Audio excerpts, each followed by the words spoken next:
Welcome. In front of me is a ZTE Axon 30, and today I'll show you how you can capture a screenshot on this phone. So to get started, let's open up content that you want to capture. I'll be using the home screen as an example for this, so it's already open for me. And once your content is open and visible, like it is for me, simply hold power key and volume down at the same time.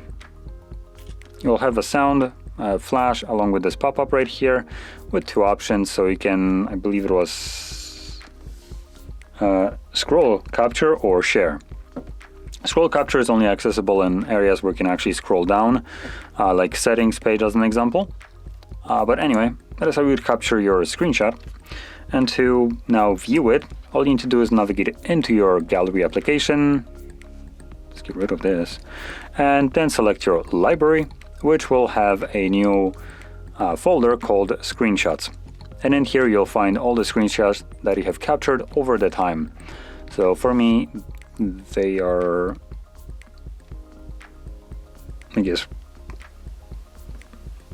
both of these. So the time basically is the same. So yeah.